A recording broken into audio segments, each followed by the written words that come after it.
tal? Bienvenidos una vez más a su podcast casi favorito, Sentencias Emblemáticas. El día de hoy estaremos, como siempre, hablando de un caso bien interesante, Manuel, resuelto por alguna corte alrededor del mundo y en alguna época, porque después de Cristóbal Colón yo juraba que no íbamos a hablar de algo más antiguo, pero por aquí andamos con un caso aún anterior a esas épocas. Si es la primera vez que estás aquí, quédate a escucharnos. Esto no es un podcast para abogado, créeme que lo vas a disfrutar. Te saludo con el gusto de siempre, Manuel. ¿Cómo estás? Bienvenido a Sentencias. Ya me iba a equivocar. Pues bienvenidos a Sentencias Emblemáticas. Muy contento por estar grabando este podcast con un motivo especial y decirles que pues, nos sigan en todas nuestras redes sociales, suscriban a YouTube, nos sigan en Instagram, en Facebook. También estamos pasando los episodios por Spotify y en otras redes, ¿no? Entonces, síganos en todas las redes sociales. Manuel, ¿cuánto tiempo sin vernos? ¿Cuánto tiempo? Desde el episodio anterior que no te veía. Halloween, ya hoy estamos más cercanos. No, ya pasó Día de Muertos el día de hoy. Tenemos mucho tiempo sin vernos. Y a propósito de eso, fíjate, uno pensaría que cuando te mueres, pues ya te libras de las garras de la justicia. Pero hoy justamente vamos a hablar de eso, jóvenes. Parece ser que no es así. A los que vienen por el Día de Muertos también se les puede someter a un juicio. Y para muestra, el caso del que vamos a hablar el día de hoy. Tan, tan, tan. Pues le damos, ¿no? De una vez. Vamos. Perfecto. Fíjate, Manuel, que en pocos episodios quedó más patente la teatralidad oscura de la Alta Edad Media, como en el llamado Sínodo del Terror. Si bien es habitual para los papas sacar a la luz los trapos sucios y los excesos de sus antecesores en el cargo, el Papa Esteban VI llevó hasta el extremo de esa práctica, al desenterrar el cadáver del que antes de él ocupó la famosa silla de San Pedro.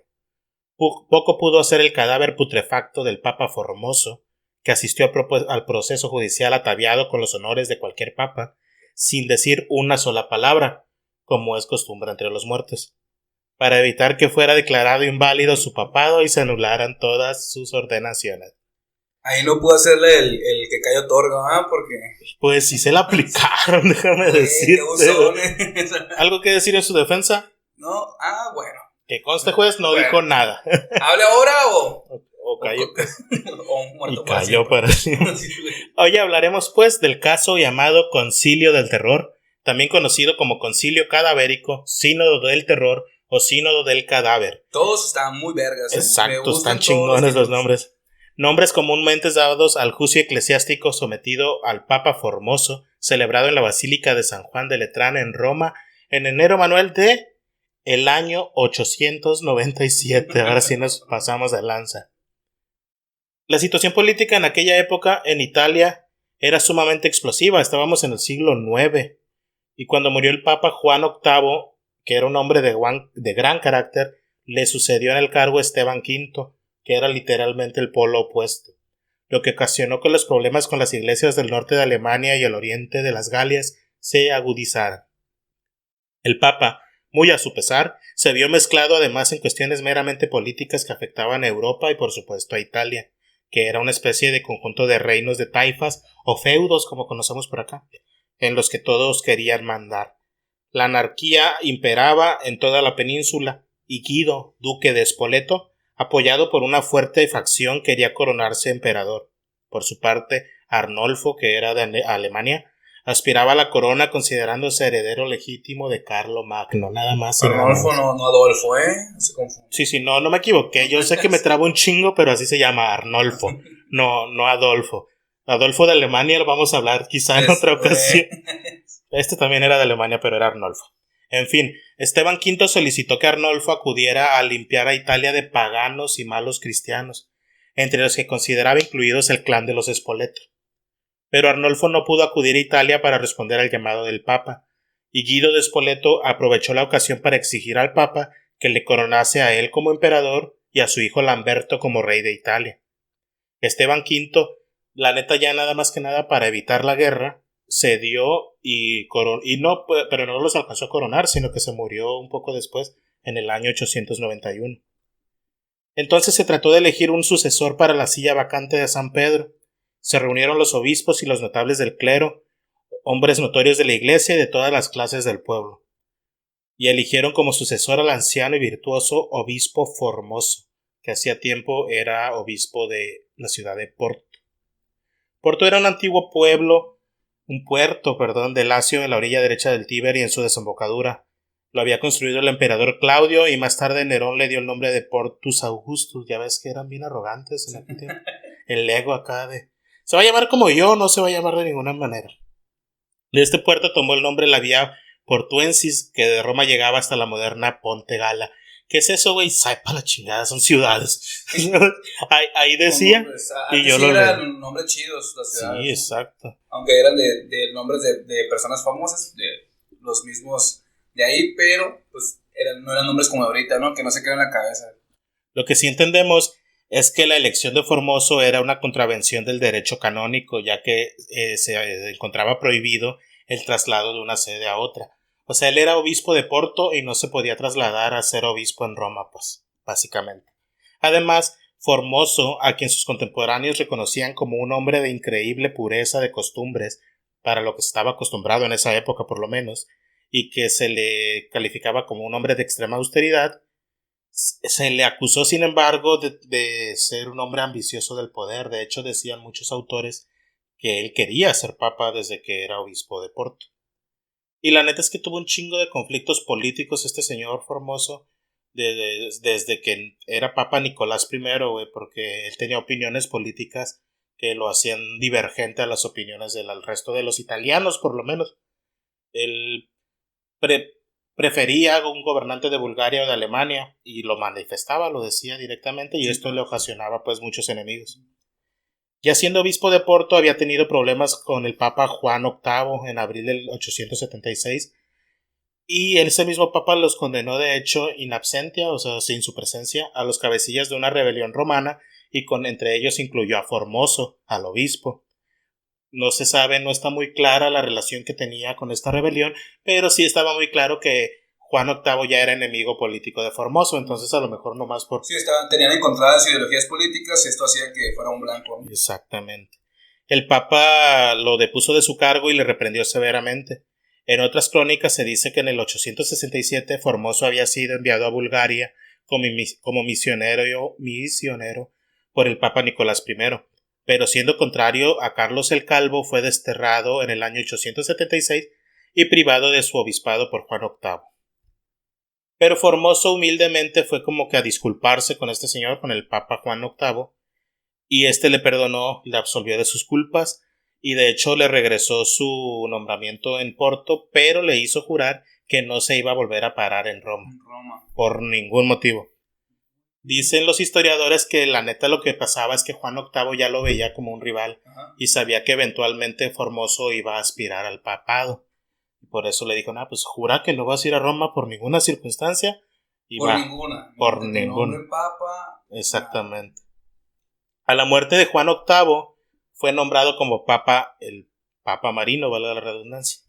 A él se dirigió Formoso para que le levantara el juramento de no ir a Roma. Y bueno, sí, le levantó el juramento y le volvió a decir, pero regrésate a Porto de todas maneras. O sea, sí, ya puedes venir a Roma, pero vuélvete a Porto y allá eres obispo. Al poco tiempo también murió el Papa Marino, y en el año 885 es elegido el Papa Esteban V.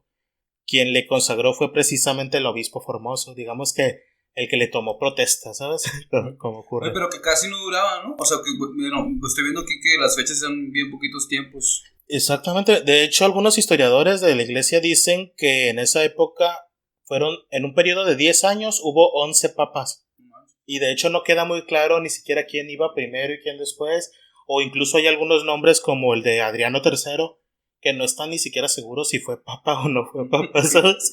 Pero estuvo ahí en la lista. Pero sea Esteban o sea Adriano, el caso es que después de la muerte de uno de ellos, el que estuviera, el que siguió fue el obispo Formoso, quien fue nombrado papa en septiembre del 891. No de 1891, septiembre del 891. Formoso heredó los mismos problemas que sus predecesores, no sé hablar, manos.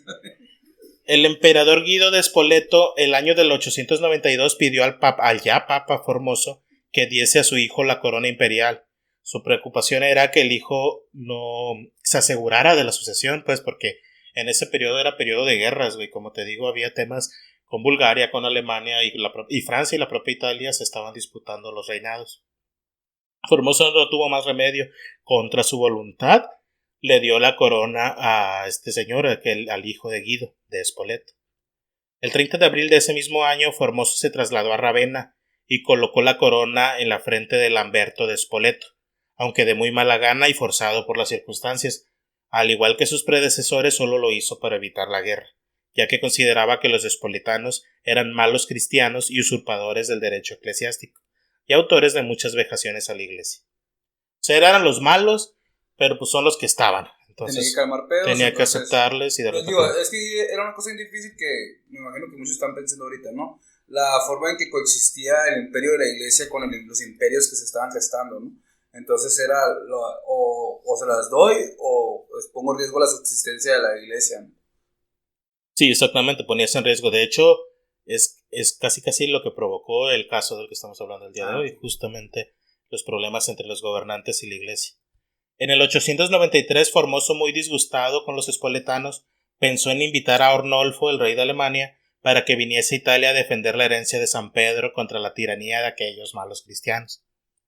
Fue entonces cuando Arnolfo efectivamente envió tropas al norte de Italia, aterrorizando la región y llegando hasta la ciudad de Piacenza, pero se retiró después, sin razón aparente. Nadie sabe, de hecho, por qué se retiró. En el 894 muere el emperador Guido de Spoleto. Su hijo Lamberto no gozaba del mismo prestigio que este señor, obviamente, la fortaleza la tenía el padre, y ese momento lo aprovechó Formoso para enviar de nuevo gente a Alemania para pedirle a Arnolfo de Alemania que regresara a tomar el poder en Italia. Uno de los analistas del papado de aquellos tiempos señala que esto era peligroso para el papa porque estaba teniendo un juego doble.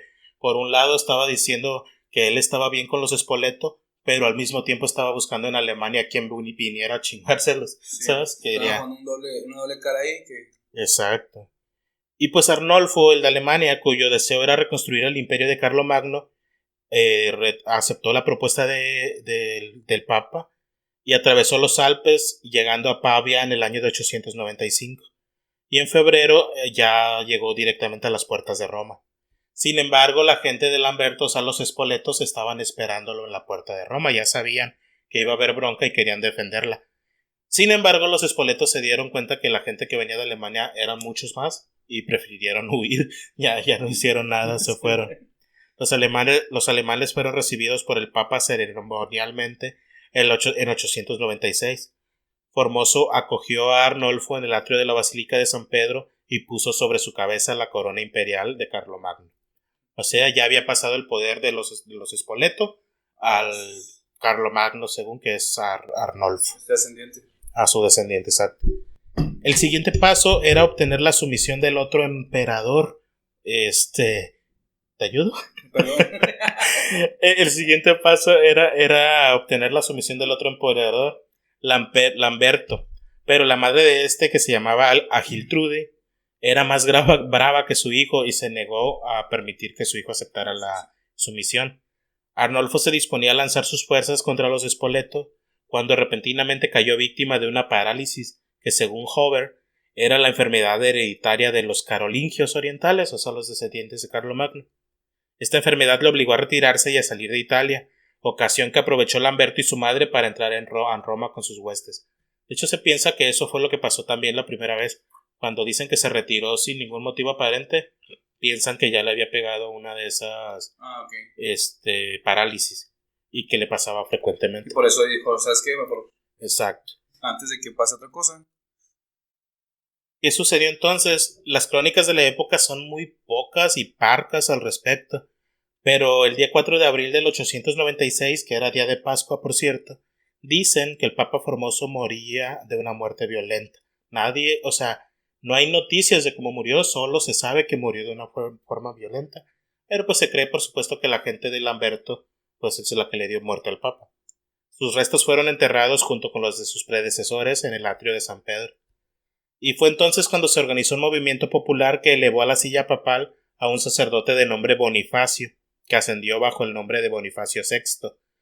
Papa que, como tú dices, solo reinó 15 días y aparentemente le dio un ataque de gota que acabó con él. Entonces el voto de los electores recayó sobre el obispo de Aguaní, que se llamaba Esteban, y se convirtió así en Esteban VI, otro papa. Esteban VI, pues estaba en manos de los Lamberto, más bien de Lamberto y su madre. Estos, que eran muy vengativos y querían hacer algo que sonara y que quedara marcado para siempre en la historia, lo obligaron a realizar un procedimiento para acabar con la memoria de Formoso, al que odiaban profundamente. La venganza fue, según todos los historiadores de aquella época, lo más horrendo que jamás se haya podido contar en la historia. Una profanación sacrílega y la aplicación de la damnatio memoriae en un escenario macabro. Mi mamá, que siempre suene como Harry Potter. Güey, y ahora sí, porque la damnatio memoriae es literal el obliviate de Harry Potter. Es hacer que no se recuerde nada de las acciones de un personaje, ¿sabes?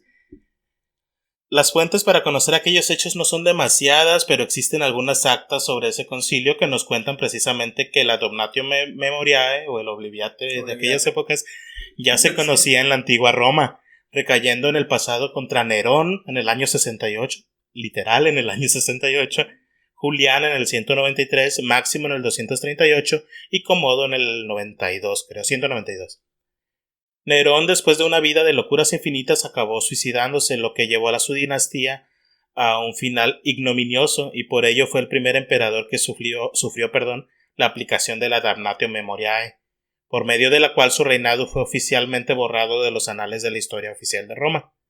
Igual ocurrió con Julián Máximo y Comodo, que fueron asesinados por incompetentes y caprichosos el último día del año del 192, y luego sometidos a la espoja borradora de la ley llamada damnatio memoriae. O sea, esto es para que entiendan básicamente eso, pero creo que el ejemplo es perfecto. ¿No? Ese hechizo. Y el hechizo ya existía. No, y de hecho, en épocas más modernas también se aplicó. Por ejemplo, en la Unión Soviética se aplicó también. Stalin la aplicó en contra de Trotsky, que pasó a ser un personaje totalmente prohibido que no se debía mencionar. Y después se la aplicaron al propio Stalin. Claro que sus memorias ya han sido restituidas, pero en aquellos momentos no se debía hablar de ellos ni de lo que habían hecho. Entonces es una figura que existe y que se ha aplicado varias veces a través de la historia. Pero ¿qué pasaba? Pues en el caso de Formoso, la damnatio memoriae no se concretó a deshacer solo lo hecho por él, ni tampoco en borrarlo de la historia del papado. Los enemigos querían disfrutar de un espectáculo verdaderamente terrorífico. 9 meses antes, Formoso había muerto, y la damnatio memoriae exigía llevarle a un tribunal reunido con un sínodo precedido por el Papa Esteban VI en la Basílica Constantiniana. Corría el mes de febrero del año 897, cuando un grupo de fascinerosos conjurados enviados por quienes querían llevar adelante el proceso penetró en el Vaticano, violó y profanó la tumba del patriarca. Primero, obviamente, buscando los tesoros, ¿no? Porque pues, se rumora que se entierran con tesoros a los papas, pero no encontraron nada.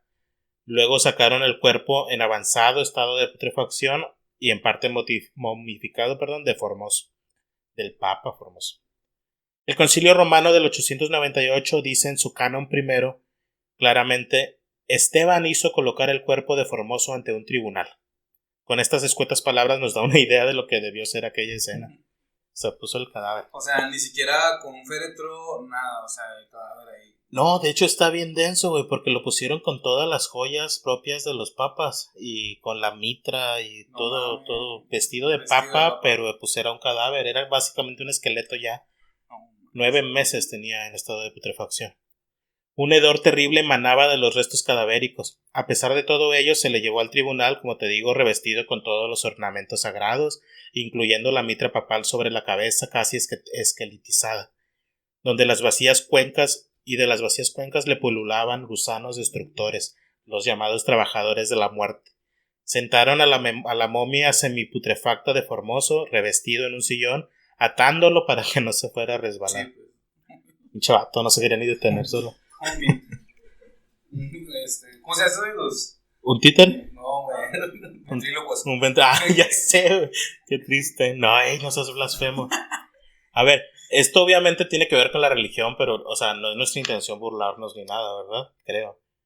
Un poco.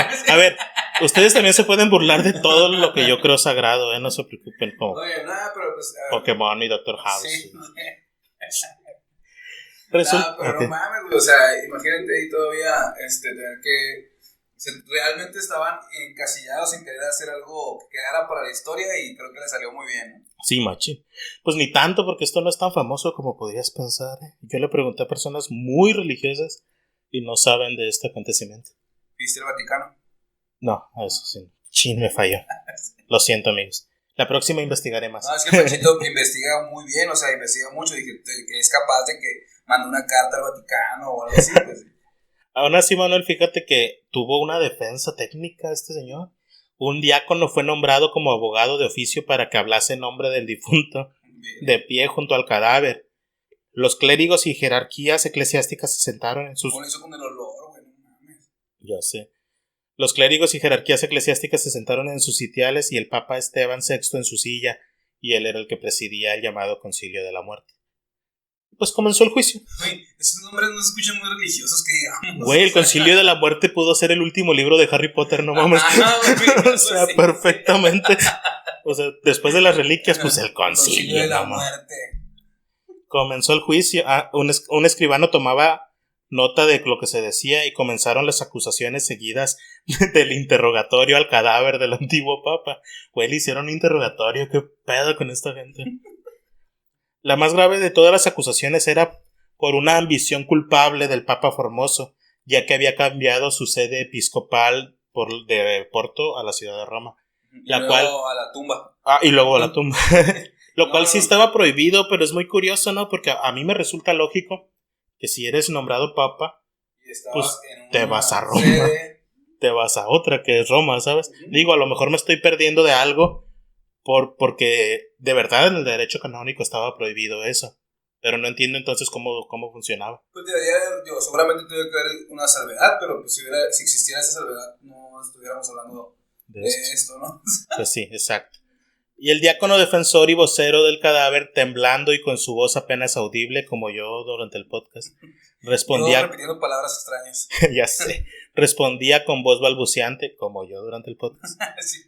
La sesión se prolongaba, las actas aumentaban de volumen y los cargos y los interrogatorios y las respuestas eran cada vez más numerosas. Guacha, ¿y ese güey no habló nunca? Y vacía, ya sé, el vato ni se defendió. Ajá. Eso lo hizo ver bien culpable, güey.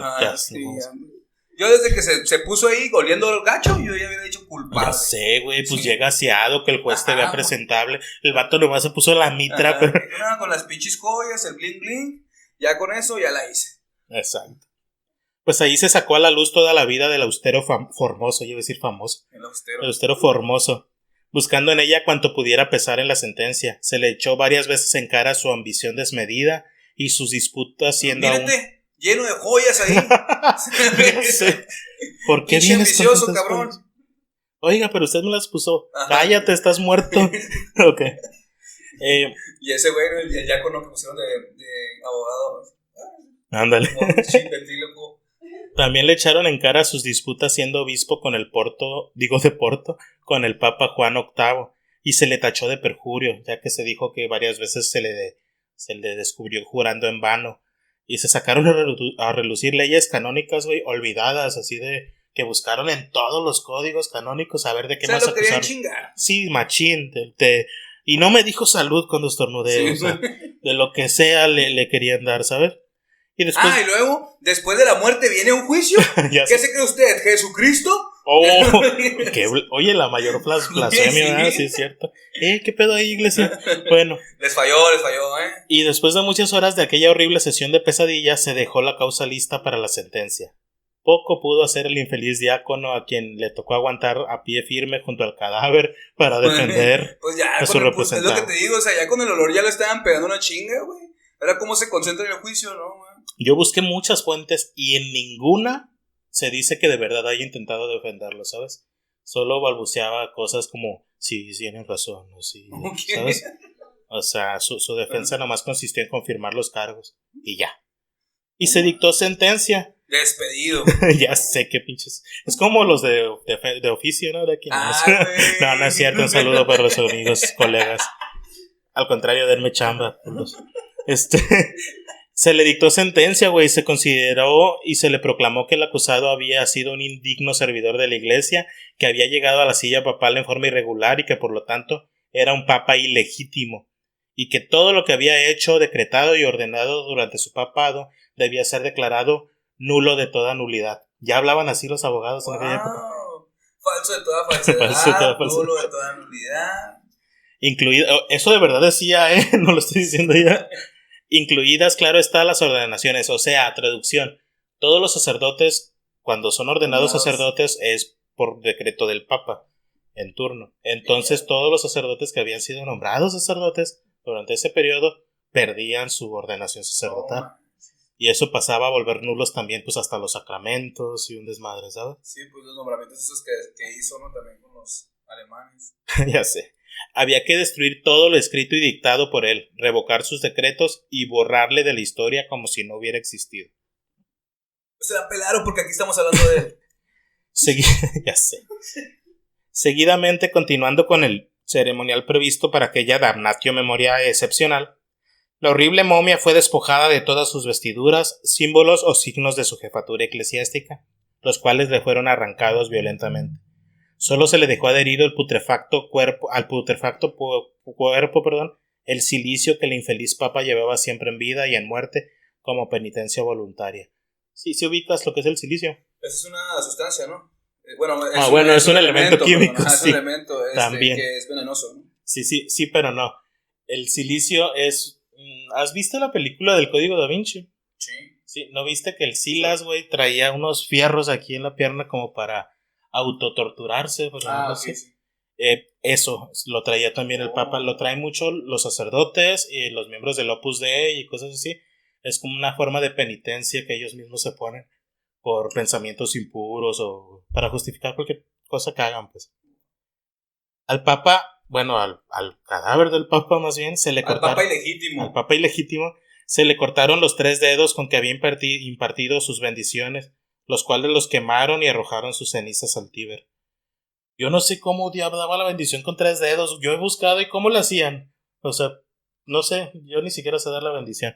La cosa es que se supone que son 3 dedos. O sea, ¿estos 3? Ok, gracias a los que están atrás diciéndonos. Bueno, pues le cortaron esos 3 dedos, los quemaron y los arrojaron al Tíber. Un grupo de soldados agarró el cadáver y lo arrojó a una fosa maldita, en la que yacían los cuerpos de varios condenados a muertes y algunos desconocidos. Todo es maldito en esa sentencia. Ya sé.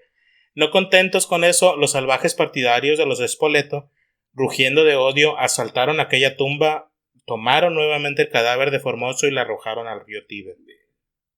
Esteban VI exigió a los eclesiásticos ordenados por Formoso su renuncia por escrito, o sea, a los sacerdotes. Se sucedieron los acontecimientos de aquel entonces velozmente, tanto que ni siquiera hay registros bien hechos y reales de lo que ocurrió. Pero lo que sí parece ser cierto, sin embargo, es que una gran parte del pueblo romano partidaria de Formoso, cuando supo lo que le habían hecho, entraron en el Vaticano y tomaron a Esteban VI y le llevaron violentamente después de desnudarlo vivo, como él había ordenado hacer con Formoso muerto, y lo enviaron a una prisión subterránea. Le echaron sobre los hombros un manto de fraile y quedó encerrado en la oscura prisión. Poco después fue estrangulado en aquel siniestro calabozo. O sea, el papa que ordenó... ¿no creen en el karma, putos? Ya sé, básicamente. O sea, el papa que condenó a Formoso fue ejecutado por el pueblo, básicamente. Así es lo que sucedió. En ese mismo pueblo agresivo y violento llegó a la silla papal, entregándole el poder del carnal Sanpe. ¿Cómo adornaban, por Dios, en de las sentencias? El tema es que un señor que se llamaba Romano, literal así se llamaba, fue nombrado Papa Romano, que suena raro, ¿no? Pues Papa Romano de Roma. De Roma, en Roma. Pero era cardenal de San Pedro in Vincoli. Pero poco duró también Romano en el cargo, ya que no era muy apetecible ser papa en aquellos tiempos. A los 4 meses murió, también al parecer en una muerte violenta. Le sucedió Teodoro II, quien también murió 3 semanas después de ser elegido papa. Ok, pero ahí está el misterio de por qué fueron tantos papas, o sea, no. Sí. Yo dije, a lo mejor los nombraban ya bien viejitos, o sea, ya bien avanzados de edad, ¿no? Y por eso, pero no. Pues si eran grandes, si eran grandes de edad y de todas maneras los mataban, o sea, eran muertes violentas. Bueno, entonces está bien. Nombraron a Teodoro II ahora, quien también murió 3 semanas más tarde, pero en ese poco tiempo que tuvo de papado tuvo la oportunidad de convocar rápidamente a otro sínodo, en el cual devolvió los derechos eclesiásticos ordenados por Formoso y destruyó las cartas de renuncia que le habían pedido a esos sacerdotes. Rehabilitó a Formoso e hizo quemar las actas de aquel siniestro concilio cadavérico. O sea, le restituyó sus facultades de papa. Digo, seguía muerto, pero le restituyó sus facultades. ¿Qué sucedió mientras tanto con el cadáver del papa Formoso? Las crónicas han recogido parte del suceso y se dice que una crecida del río Tíber arrastró el cadáver de Formoso, que quedó varado río abajo entre algunas ramas y vegetación en la orilla, siendo encontrado por un humilde y piadoso ermitaño que lo recogió dándole cristiana sepultura. Esta noticia fue comunicada al Papa Teodoro II, quien se apresuró a organizar una procesión para ir en busca del ahora venerado cuerpo, que fue nuevamente desenterrado y colocado en una caja con todos los ornamentos de su rango y llevado solemnemente hasta el Vaticano, donde se le dio sepultura en las clásicas tumbas de los papas, ¿no? En el atrio de San Pedro. O sea, lo volvieron a desenterrar todavía al hombre. O sea, lo enterraron y desenterraron como 3 veces, ¿no? Básicamente. En ese tiempo Roma ardía en luchas sangrientas entre los partidarios del Papa Formoso y los contrarios a él, formándose 2 partidos entre los que durante mucho tiempo fueron frecuentes las muertes violentas. La subida en medio de aquellas luchas al solio papal de Juan IX, después de Teodoro II, acabaría rehabilitando definitivamente la memoria del Papa Formoso, quemándose todos los papeles que aún quedaban de este hecho, y aparte de los que ya había destruido pues Teodoro II, y perdonando a la mayoría de los que habían intervenido en el concilio cadavérico en aras de que la paz fuera definitiva. O sea, dijo, no, tu concilio no vale, pero tampoco te voy a castigar por haber hecho algo tan horrible.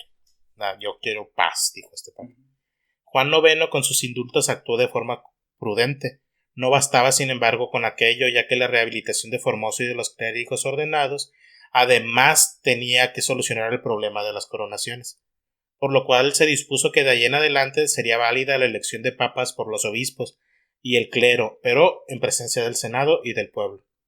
Por otra parte, Juan IX decidió mantener la paz en los estados pontificios y en Roma, pero pues el tiempo se encarga de arreglar muchos problemas, y los Spoleto, que fueron los que quisieron que todo esto sucediera en contra de Formoso, pues vieron cómo se terminaron sus días. Lamberto murió al caer de un caballo, y su madre, la que era más violenta todavía, Alquitrude, cansada de tantas luchas, decidió ingresar a un convento y se retiró de la vida pública. Se rehabilitó. Y pues fue así, Manuel, que la memoria del Papa Formoso fue regresada a la historia de la Iglesia Católica. No es una parte muy conocida, sin embargo, pero ya forma parte de la historia oficial del Vaticano. Adoro los finales felices. Sí, chingado, qué feliz que lo desenterraron y lo volvieron a enterrar. Ay, no, pues bueno, qué chido, Panchito, me gusta mucho. Está bien fuerte el caso, ¿no? Sí, pues digo, para que sepan que hay todavía sentencias después de muerto. Y no estamos hablando de algo divino, no estamos hablando de algo religioso. Ya sé. Bueno, sí, es algo religioso un poco, sí. Bueno, en este caso. Déjame decirte. Pues sí, Manuel, y con esto cerramos. Les vamos a dejar este episodio ligerito para el día de hoy para que lo dijeran. No pasa nada, solo hablamos de cadáveres y dedos cortados y quemados. Dedos cortados. Sí. Vamos a procurar que las siguientes sentencias estén al nivel de estas. Gracias por acompañarnos. Denle like, suscríbanse, cuéntenle a quien más confianza le tengan para que escuche nuestro podcast. Y recuerden que en la página van a encontrar las fuentes y algunas imágenes de este caso. Chingón, raza, pues obliviate. Vámonos. Obliviate. Bye.